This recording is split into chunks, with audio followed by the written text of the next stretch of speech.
Acara Tony sebetulnya apa lagi nih? Bukan. Pelakunya itu Pak Ahmad Yani sama Joko. Pak Ahmad Yani sama Joko. Artinya orang mana? Ngomong Anda ini. Ini berngomong. Ini ngomong ke kamera. Iya. Kasih kesempatan untuk ngomong ini. Apa lagi nih? Pembunuhnya Pak Ahmad Yani Pak. Saya bukan pelakunya Pak. Saya bukan pelakunya. Ahmad Yani Yoga Joko sama Pak Hardi. Apa permintaannya? Kamu diapain saksinya, Rin? Saya dipatahin, Pak. Ini Pak. Kenapa dipatahin, Rin? Kenapa dipatahin? Kenapa dipatahin? Suruh mengakui, Pak. Aku kenapa, Rin? Suruh mengakui membunuh.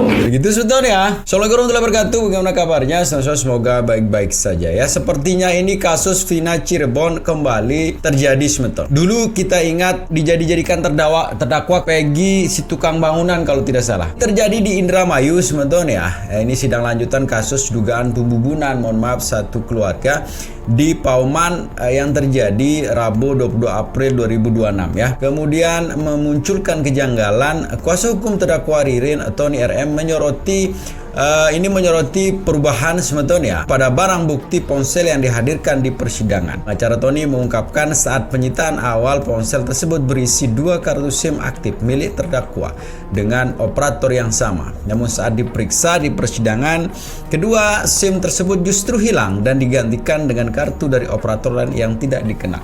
Sekali lagi ini kembali terulang kasus yang terjadi kemarin di Cirebon sebetulnya, yaitu kasus Vina. Dan coba kita lihat bagaimana sih sebenarnya kronologis dan tanggapan netizen terkait dengan kembali lagi pemaksaan gitu ya terdakwa yang dilakukan oleh oknum aparat kita. Ini menarik sebetulnya kita reaksi, tapi seperti biasa sebelum kita mulai kita absen dulu. Ini videonya sudah sampai mana sebetulnya. Dan bagaimana selengkapnya sebetulnya ini dia. Selamat menonton, jangan lupa like, share, komen, dan skip. Masih ingat kasus pembunuhan satu keluarga di Pauman Indramayu pada tahun 2025?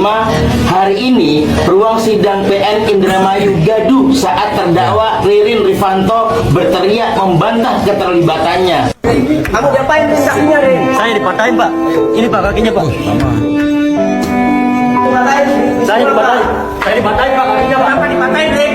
Kenapa dipatahin? Suruh mengakui, Pak. Aku kenapa, Rin? Suruh mengakui membunuh. Siapa yang matain, Rin? Yang matain siapa, Rin? Kepolisian, Pak. Pengakuannya soal dugaan penyiksaan oleh penyidik Polres Indramayu menjadi tamparan keras bagi wajah keadilan di negeri ini. Kaki dipatahkan demi memaksa pengakuan membunuh budi sekeluarga. Sementara pelaku sebenarnya disebut belum tertangkap. Jika hukum ditegakkan dengan siksaan dan rekayasa, maka yang berdiri di negeri ini bukan keadilan, melainkan kebiadaban berseragam. Bangsat!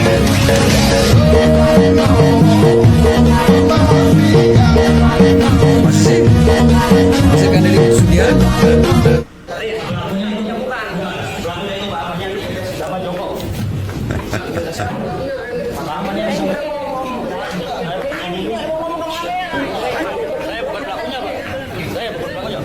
Ahmad Yani Yoga Joko sama Pak Hardi. Apa permintaannya?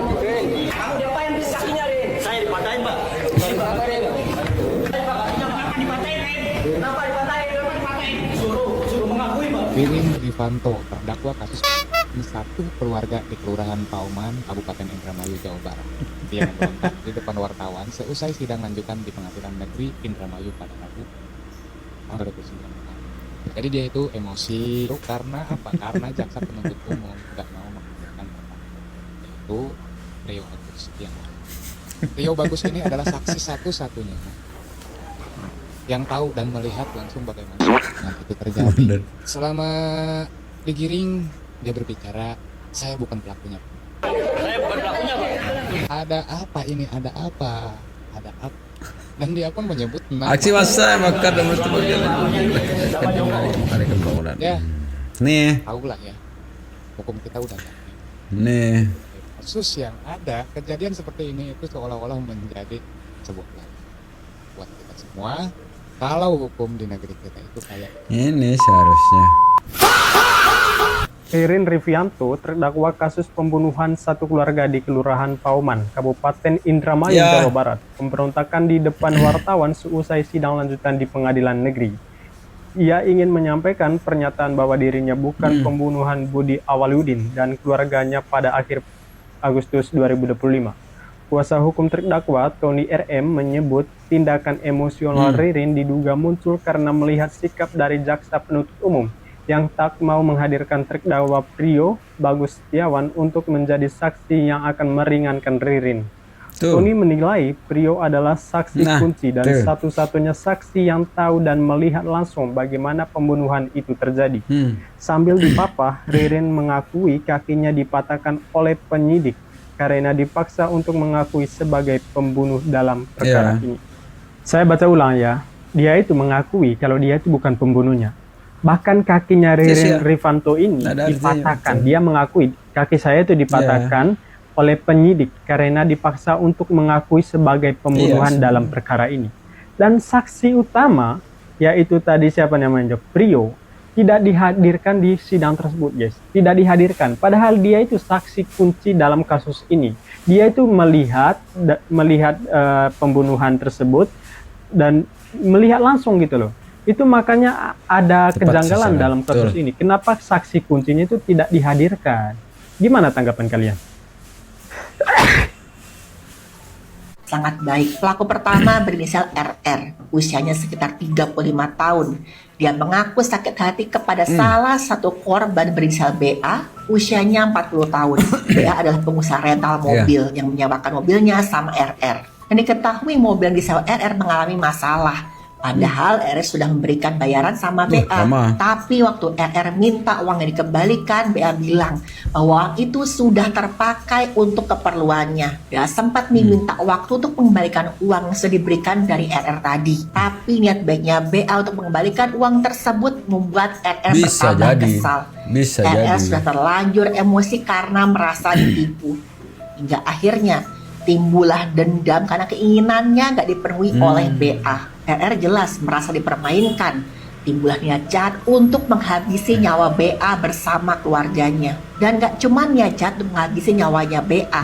RR juga berniat untuk mengambil harta BA. Lagi menurut perubahan sebetulnya ini berpotensi mempengaruhi pembuktian alur komunikasi yang menjadi bagian penting dalam perkara.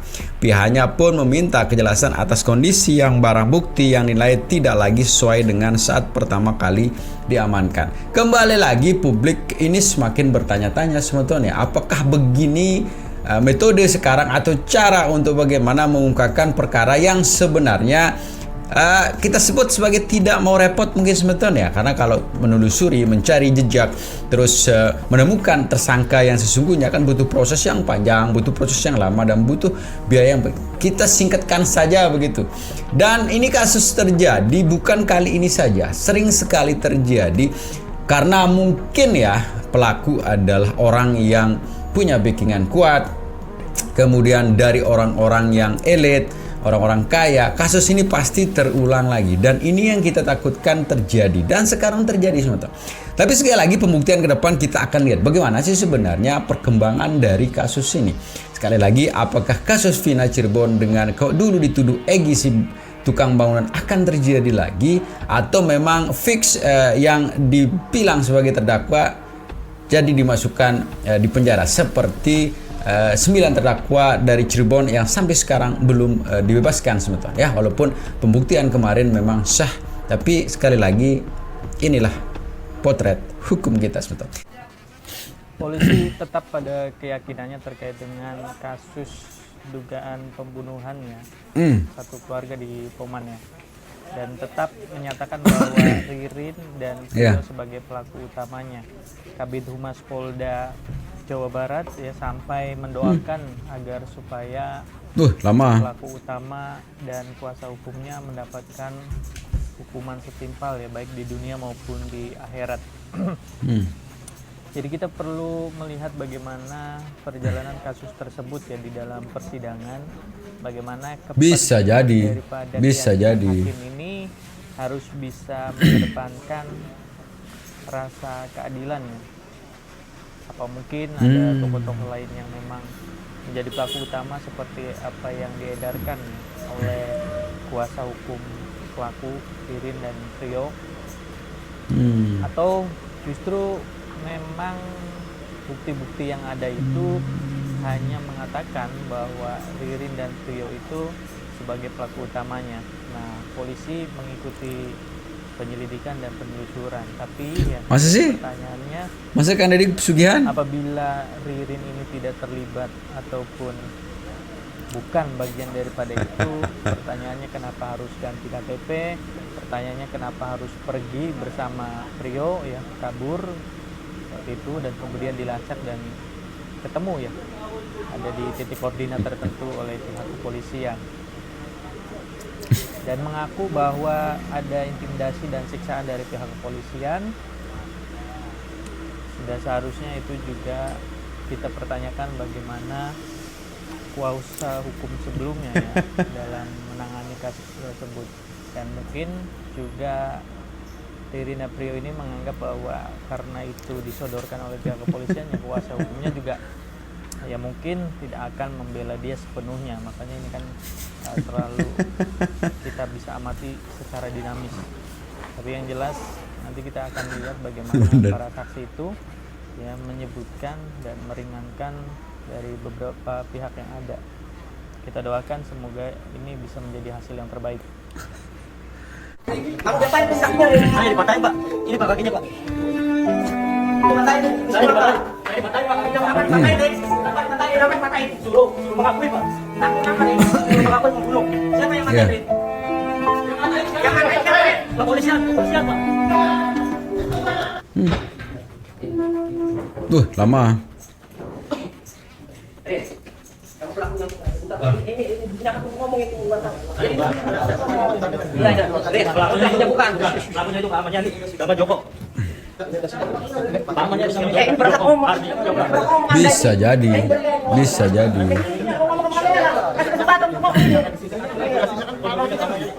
Saya bukan pelakunya, Pak. Saya bukan pelakunya. Sama Hani Yoga, Joko. Sama Pak Hadi. Kamu diapain kakinya, Ren? Saya dipatahin, Pak.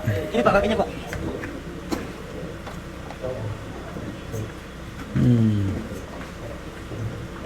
Kamu dipatahin. Saya dipatahin. Saya dipatahin, Pak kakinya, Pak. Kenapa dipatahin, Ren? Kenapa dipatahin? Kenapa dipatahin? Suruh mengakui, Pak.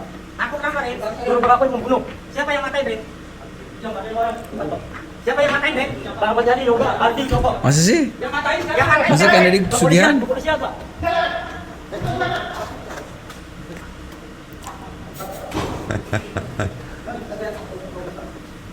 Apa, Pak? Motif, Pak.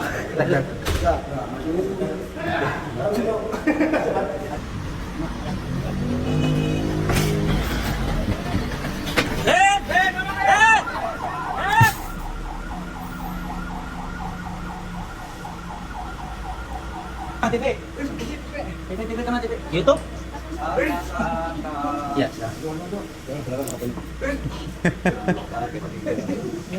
Ya.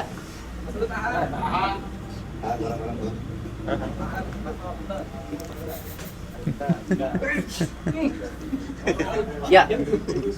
Jadi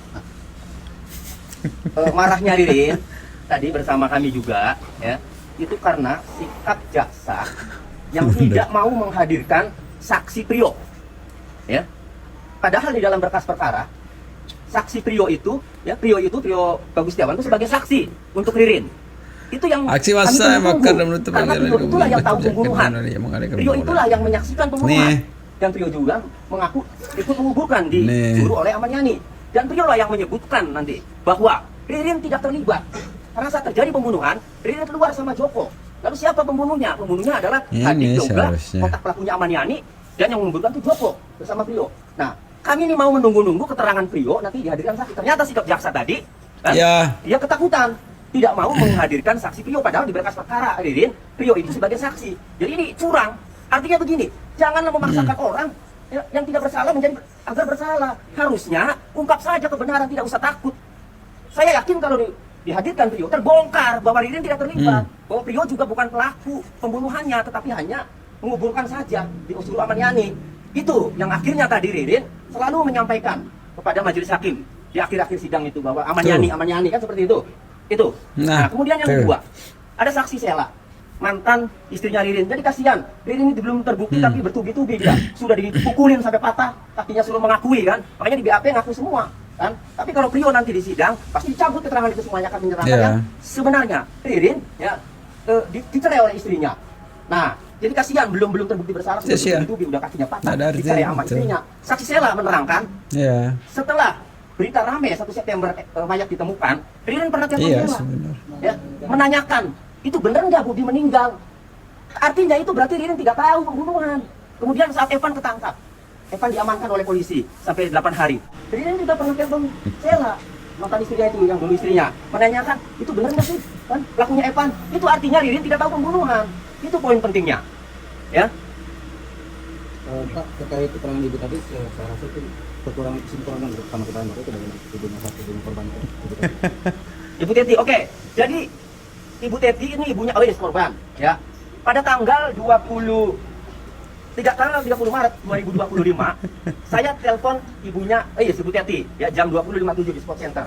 Di dalam obrolan sama saya, ibunya Ois, Ibu Teti, yang tadi jadi saksi, Ibu Teti Setiawati, itu saya tanya ibu mengatakan kepada saya waktu teleponan bahwa Ois terakhir komunikasi sama ibu, ada tamu yang namanya Yoga, jam 11:30 malam, Kamis malam, ya tanggal 28 Agustus 2025, jam 23.30. Aksi massa yang bakar dan menutup kami tanya lagi, dia tidak mengakui.